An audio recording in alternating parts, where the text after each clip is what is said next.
Hello guys, welcome to our YouTube channel. So today we are going to learn how to unblock someone from Facebook. So if you want to unblock someone, first of all open up your Facebook application. After opening your Facebook application, tap on the three bar icon which is on the top right corner. After tapping on the three bar icon, tap on privacy and settings and then tap on settings. Now scroll down. You will find a blocking option. Tap on that blocking option and you will find the accounts which you have already blocked.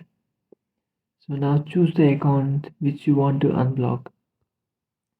So after choosing the account which you want to unblock, tap on unblock.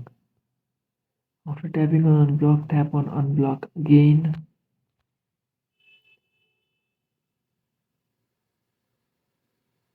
After doing that, we have successfully unblocked your friend.